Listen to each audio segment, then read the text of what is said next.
ಫಕೀರ ಕಾಲೋನಿಯ ನಿವಾಸಿಗಳಿಗೆ ಮನೆ ಭಾಗ್ಯ ಸಿಕ್ಕಿದೆ. ಬ್ಯಾಟರಾಯನಪುರದ ಬೈಯಪ್ಪನಹಳ್ಳಿಯಲ್ಲಿ ಈ ಪರ್ಯಾಯವಾಗಿ ವಸತಿ ಈಗಾಗಲೇ ಸರ್ಕಾರ ಚಿಂತನೆ ಮಾಡಿದೆ. ಸಮುಚ್ಚಯದ ಮನೆ ನೀಡಲು ಮುಂದಾದಂತ ಸರ್ಕಾರ ರಾಜೀವ್ ಗಾಂಧಿ ವಸತಿ ನಿಗಮದಿಂದ ಸಮುಚ್ಚಯ ನಿರ್ಮಾಣವನ್ನು ಮಾಡಲಿಕ್ಕೆ ಈಗ ಸರ್ಕಾರ ಮುಂದಾಗಿದೆ. 1 BHK ಫ್ಲಾಟ್ನಲ್ಲಿ ಅಡುಗೆ ಕೋಣೆ, ಬೆಡ್ರೂಮ್, ಹಾಲ್ ನೀಡಲು ಈಗ ಸರ್ಕಾರ ಮುಂದಾಗಿರೋದು. ಮನೆಗಳು ಹೇಗಿದೆ ಗೊತ್ತಾ? ಮನೆಗಳ ಎಕ್ಸ್ಕ್ಲೂಸಿವ್ ದೃಶ್ಯ ರಿಪಬ್ಲಿಕ್ ಕನ್ನಡದಲ್ಲಿ. ಈಗ ಕೋಗಿಲು ಲೇಔಟ್ನಲ್ಲಿ ಅಕ್ರಮವಾಗಿ ಮನೆಗಳನ್ನು ನಿರ್ಮಾಣ ಮಾಡಲಾಗಿತ್ತು. ಸರ್ಕಾರ ಅದನ್ನ ತೆರವು ಮಾಡಲಾಗಿತ್ತು. ಈಗ ಪರ್ಯಾಯವಾಗಿ ಈ ಫಕೀರ ಕಾಲೋನಿ ನಿವಾಸಿಗಳಿಗೆ ಜಾಕ್ಪಾಟ್ ಹೊಡೆದಿದೆ. ಮನೆ ಭಾಗ್ಯ ಸಿಕ್ಕಿದೆ. ಈಗ ಆ ಎಕ್ಸ್ಕ್ಲೂಸಿವ್ ದೃಶ್ಯಗಳನ್ನ ಗಮನಿಸ್ತಾ ಇದ್ದೇವೆ.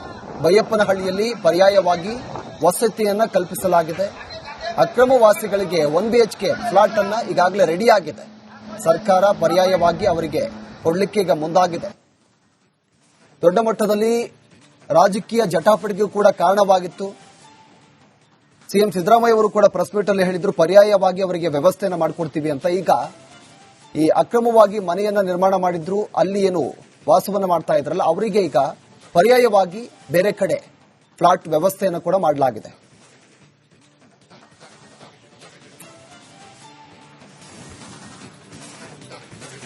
ಫಕೀರ ಕಾಲೋನಿಯ ನಿವಾಸಿಗಳಿಗೆ ಮನೆ ಭಾಗ್ಯ ಸಿಕ್ಕಿದೆ. ಬ್ಯಾಟರಾಯನಪುರದ ಬೈಯಪ್ಪನಹಳ್ಳಿಯಲ್ಲಿ ಈ ಪರ್ಯಾಯವಾಗಿ ವಸತಿ ಈಗಾಗಲೇ ಸರ್ಕಾರ ಚಿಂತನೆ ಮಾಡಿದೆ. ಸಮುಚ್ಚಯದ ಮನೆ ನೀಡಲು ಮುಂದಾದಂತ ಸರ್ಕಾರ ರಾಜೀವ್ ಗಾಂಧಿ ವಸತಿ ನಿಗಮದಿಂದ ಸಮುಚ್ಚಯ ನಿರ್ಮಾಣವನ್ನು ಮಾಡಲಿಕ್ಕೆ ಈಗ ಸರ್ಕಾರ ಮುಂದಾಗಿದೆ. 1 BHK ಫ್ಲಾಟ್ನಲ್ಲಿ ಅಡುಗೆ ಕೋಣೆ, ಬೆಡ್ರೂಮ್, ಹಾಲ್ ನೀಡಲು ಈಗ ಸರ್ಕಾರ ಮುಂದಾಗಿರೋದು. ಮನೆಗಳು ಹೇಗಿದೆ ಗೊತ್ತಾ? ಮನೆಗಳ ಎಕ್ಸ್ಕ್ಲೂಸಿವ್ ದೃಶ್ಯ ರಿಪಬ್ಲಿಕ್ ಕನ್ನಡದಲ್ಲಿ. ಈಗ ಕೋಗಿಲು ಲೇಔಟ್ನಲ್ಲಿ ಅಕ್ರಮವಾಗಿ ಮನೆಗಳನ್ನು ನಿರ್ಮಾಣ ಮಾಡಲಾಗಿತ್ತು. ಸರ್ಕಾರ ಅದನ್ನ ತೆರವು ಮಾಡಲಾಗಿತ್ತು. ಈಗ ಪರ್ಯಾಯವಾಗಿ ಈ ಫಕೀರ ಕಾಲೋನಿ ನಿವಾಸಿಗಳಿಗೆ ಜಾಕ್ಪಾಟ್ ಹೊಡೆದಿದೆ. ಮನೆ ಭಾಗ್ಯ ಸಿಕ್ಕಿದೆ. ಈಗ ಆ ಎಕ್ಸ್ಕ್ಲೂಸಿವ್ ದೃಶ್ಯಗಳನ್ನ ಗಮನಿಸ್ತಾ ಇದ್ದೇವೆ. ಬೈಯಪ್ಪನಹಳ್ಳಿಯಲ್ಲಿ ಪರ್ಯಾಯವಾಗಿ ವಸತಿಯನ್ನ ಕಲ್ಪಿಸಲಾಗಿದೆ. ಅಕ್ರಮವಾಸಿಗಳಿಗೆ 1 BHK ಫ್ಲಾಟ್ ಅನ್ನ ಈಗಾಗಲೇ ರೆಡಿಯಾಗಿದೆ. ಸರ್ಕಾರ ಪರ್ಯಾಯವಾಗಿ ಅವರಿಗೆ ಕೊಡಲಿಕ್ಕೆ ಈಗ ಮುಂದಾಗಿದೆ. ದೊಡ್ಡ ಮಟ್ಟದಲ್ಲಿ ರಾಜಕೀಯ ಜಟಾಪಟಿಗೂ ಕೂಡ ಕಾರಣವಾಗಿತ್ತು. ಸಿಎಂ ಸಿದ್ದರಾಮಯ್ಯ ಅವರು ಕೂಡ ಪ್ರೆಸ್ ಮೀಟ್ ಅಲ್ಲಿ ಹೇಳಿದ್ರು, ಪರ್ಯಾಯವಾಗಿ ಅವರಿಗೆ ವ್ಯವಸ್ಥೆಯನ್ನು ಮಾಡಿಕೊಡ್ತೀವಿ ಅಂತ. ಈಗ ಈ ಅಕ್ರಮವಾಗಿ ಮನೆಯನ್ನ ನಿರ್ಮಾಣ ಮಾಡಿದ್ರು, ಅಲ್ಲಿ ಏನು ವಾಸವನ್ನ ಮಾಡ್ತಾ ಇದ್ರಲ್ಲ, ಅವರಿಗೆ ಈಗ ಪರ್ಯಾಯವಾಗಿ ಬೇರೆ ಕಡೆ ಫ್ಲಾಟ್ ವ್ಯವಸ್ಥೆಯನ್ನು ಕೂಡ ಮಾಡಲಾಗಿದೆ.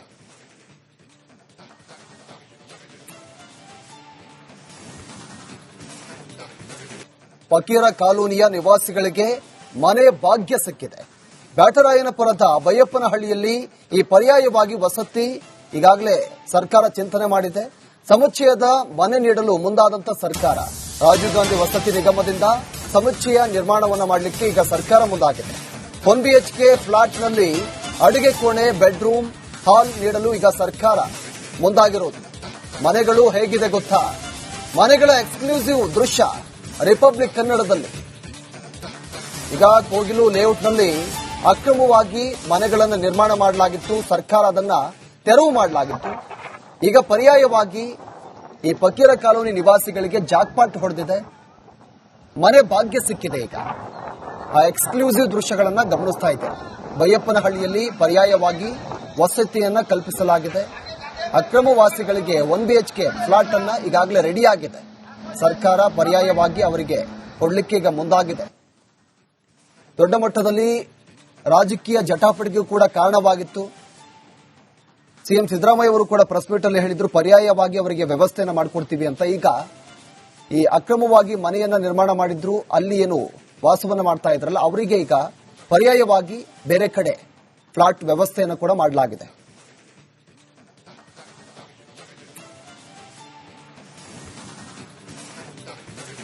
ಫಕೀರ ಕಾಲೋನಿಯ ನಿವಾಸಿಗಳಿಗೆ ಮನೆ ಭಾಗ್ಯ ಸಿಕ್ಕಿದೆ. ಬ್ಯಾಟರಾಯನಪುರದ ಬೈಯಪ್ಪನಹಳ್ಳಿಯಲ್ಲಿ ಈ ಪರ್ಯಾಯವಾಗಿ ವಸತಿ ಈಗಾಗಲೇ ಸರ್ಕಾರ ಚಿಂತನೆ ಮಾಡಿದೆ. ಸಮುಚ್ಚಯದ ಮನೆ ನೀಡಲು ಮುಂದಾದಂತ ಸರ್ಕಾರ ರಾಜೀವ್ ಗಾಂಧಿ ವಸತಿ ನಿಗಮದಿಂದ ಸಮುಚ್ಚಯ ನಿರ್ಮಾಣವನ್ನು ಮಾಡಲಿಕ್ಕೆ ಈಗ ಸರ್ಕಾರ ಮುಂದಾಗಿದೆ. 1 BHK ಫ್ಲಾಟ್ನಲ್ಲಿ ಅಡುಗೆ ಕೋಣೆ, ಬೆಡ್ರೂಮ್, ಹಾಲ್ ನೀಡಲು ಈಗ ಸರ್ಕಾರ ಮುಂದಾಗಿರೋದು. ಮನೆಗಳು ಹೇಗಿದೆ ಗೊತ್ತಾ? ಮನೆಗಳ ಎಕ್ಸ್ಕ್ಲೂಸಿವ್ ದೃಶ್ಯ ರಿಪಬ್ಲಿಕ್ ಕನ್ನಡದಲ್ಲಿ. ಈಗ ಕೋಗಿಲು ಲೇಔಟ್ನಲ್ಲಿ ಅಕ್ರಮವಾಗಿ ಮನೆಗಳನ್ನು ನಿರ್ಮಾಣ ಮಾಡಲಾಗಿತ್ತು. ಸರ್ಕಾರ ಅದನ್ನ ತೆರವು ಮಾಡಲಾಗಿತ್ತು. ಈಗ ಪರ್ಯಾಯವಾಗಿ ಈ ಫಕೀರ ಕಾಲೋನಿ ನಿವಾಸಿಗಳಿಗೆ ಜಾಕ್ಪಾಟ್ ಹೊಡೆದಿದೆ. ಮನೆ ಭಾಗ್ಯ ಸಿಕ್ಕಿದೆ. ಈಗ ಆ ಎಕ್ಸ್ಕ್ಲೂಸಿವ್ ದೃಶ್ಯಗಳನ್ನ ಗಮನಿಸ್ತಾ ಇದ್ದೇವೆ. ಬೈಯಪ್ಪನಹಳ್ಳಿಯಲ್ಲಿ ಪರ್ಯಾಯವಾಗಿ ವಸತಿಯನ್ನ ಕಲ್ಪಿಸಲಾಗಿದೆ. ಅಕ್ರಮವಾಸಿಗಳಿಗೆ 1 BHK ಫ್ಲಾಟ್ ಅನ್ನ ಈಗಾಗಲೇ ರೆಡಿ ಆಗಿದೆ. ಸರ್ಕಾರ ಪರ್ಯಾಯವಾಗಿ ಅವರಿಗೆ ಕೊಡಲಿಕ್ಕೆ ಈಗ ಮುಂದಾಗಿದೆ.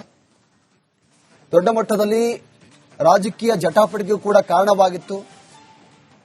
ಸಿಎಂ ಸಿದ್ದರಾಮಯ್ಯ ಅವರು ಕೂಡ ಪ್ರೆಸ್ ಮೀಟ್ ಅಲ್ಲಿ ಹೇಳಿದ್ರು, ಪರ್ಯಾಯವಾಗಿ ಅವರಿಗೆ ವ್ಯವಸ್ಥೆಯನ್ನ ಮಾಡಿಕೊಡ್ತೀವಿ ಅಂತ. ಈಗ ಈ ಅಕ್ರಮವಾಗಿ ಮನೆಯನ್ನ ನಿರ್ಮಾಣ ಮಾಡಿದ್ರು, ಅಲ್ಲಿ ಏನು ವಾಸವನ್ನ ಮಾಡ್ತಾ ಇದ್ರಲ್ಲ, ಅವರಿಗೆ ಈಗ ಪರ್ಯಾಯವಾಗಿ ಬೇರೆ ಕಡೆ ಫ್ಲಾಟ್ ವ್ಯವಸ್ಥೆಯನ್ನು ಕೂಡ ಮಾಡಲಾಗಿದೆ.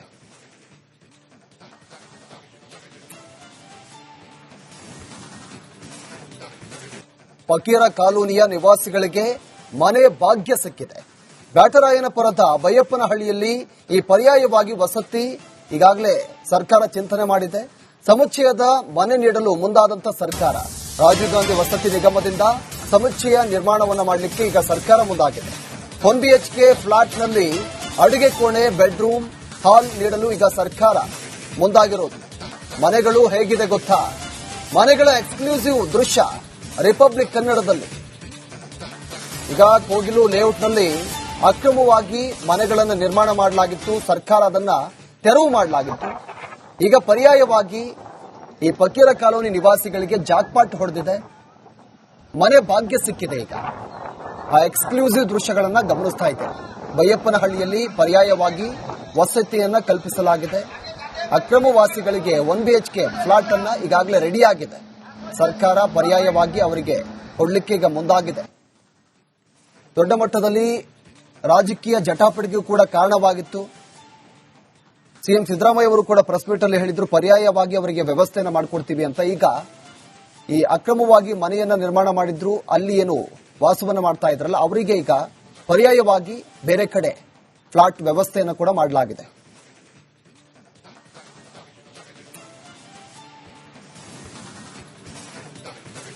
ಫಕೀರ ಕಾಲೋನಿಯ ನಿವಾಸಿಗಳಿಗೆ ಮನೆ ಭಾಗ್ಯ ಸಿಕ್ಕಿದೆ. ಬ್ಯಾಟರಾಯನಪುರದ ಬೈಯಪ್ಪನಹಳ್ಳಿಯಲ್ಲಿ ಈ ಪರ್ಯಾಯವಾಗಿ ವಸತಿ ಈಗಾಗಲೇ ಸರ್ಕಾರ ಚಿಂತನೆ ಮಾಡಿದೆ. ಸಮುಚ್ಚಯದ ಮನೆ ನೀಡಲು ಮುಂದಾದಂತ ಸರ್ಕಾರ ರಾಜೀವ್ ಗಾಂಧಿ ವಸತಿ ನಿಗಮದಿಂದ ಸಮುಚ್ಚಯ ನಿರ್ಮಾಣವನ್ನು ಮಾಡಲಿಕ್ಕೆ ಈಗ ಸರ್ಕಾರ ಮುಂದಾಗಿದೆ. 1 BHK ಫ್ಲಾಟ್ನಲ್ಲಿ ಅಡುಗೆ ಕೋಣೆ, ಬೆಡ್ರೂಮ್, ಹಾಲ್ ನೀಡಲು ಈಗ ಸರ್ಕಾರ ಮುಂದಾಗಿರೋದು. ಮನೆಗಳು ಹೇಗಿದೆ ಗೊತ್ತಾ? ಮನೆಗಳ ಎಕ್ಸ್ಕ್ಲೂಸಿವ್ ದೃಶ್ಯ ರಿಪಬ್ಲಿಕ್ ಕನ್ನಡದಲ್ಲಿ. ಈಗ ಕೋಗಿಲು ಲೇಔಟ್ನಲ್ಲಿ ಅಕ್ರಮವಾಗಿ ಮನೆಗಳನ್ನು ನಿರ್ಮಾಣ ಮಾಡಲಾಗಿತ್ತು. ಸರ್ಕಾರ ಅದನ್ನ ತೆರವು ಮಾಡಲಾಗಿತ್ತು. ಈಗ ಪರ್ಯಾಯವಾಗಿ ಈ ಫಕೀರ ಕಾಲೋನಿ ನಿವಾಸಿಗಳಿಗೆ ಜಾಕ್ಪಾಟ್ ಹೊಡೆದಿದೆ. ಮನೆ ಭಾಗ್ಯ ಸಿಕ್ಕಿದೆ. ಈಗ ಆ ಎಕ್ಸ್ಕ್ಲೂಸಿವ್ ದೃಶ್ಯಗಳನ್ನ ಗಮನಿಸ್ತಾ ಇದ್ದೇವೆ. ಬೈಯಪ್ಪನಹಳ್ಳಿಯಲ್ಲಿ ಪರ್ಯಾಯವಾಗಿ ವಸತಿಯನ್ನ ಕಲ್ಪಿಸಲಾಗಿದೆ. ಅಕ್ರಮವಾಸಿಗಳಿಗೆ 1 BHK ಫ್ಲಾಟ್ ಅನ್ನ ಈಗಾಗಲೇ ರೆಡಿ ಆಗಿದೆ. ಸರ್ಕಾರ ಪರ್ಯಾಯವಾಗಿ ಅವರಿಗೆ ಕೊಡಲಿಕ್ಕೆ ಈಗ ಮುಂದಾಗಿದೆ. ದೊಡ್ಡ ಮಟ್ಟದಲ್ಲಿ ರಾಜಕೀಯ ಜಟಾಪಟಿಗೂ ಕೂಡ ಕಾರಣವಾಗಿತ್ತು. ಸಿಎಂ ಸಿದ್ದರಾಮಯ್ಯ ಅವರು ಕೂಡ ಪ್ರೆಸ್ ಮೀಟ್ ಅಲ್ಲಿ ಹೇಳಿದ್ರು, ಪರ್ಯಾಯವಾಗಿ ಅವರಿಗೆ ವ್ಯವಸ್ಥೆಯನ್ನ ಮಾಡಿಕೊಡ್ತೀವಿ ಅಂತ. ಈಗ ಈ ಅಕ್ರಮವಾಗಿ ಮನೆಯನ್ನ ನಿರ್ಮಾಣ ಮಾಡಿದ್ರು, ಅಲ್ಲಿ ಏನು ವಾಸವನ್ನ ಮಾಡ್ತಾ ಇದ್ರಲ್ಲ, ಅವರಿಗೆ ಈಗ ಪರ್ಯಾಯವಾಗಿ ಬೇರೆ ಕಡೆ ಫ್ಲಾಟ್ ವ್ಯವಸ್ಥೆಯನ್ನು ಕೂಡ ಮಾಡಲಾಗಿದೆ.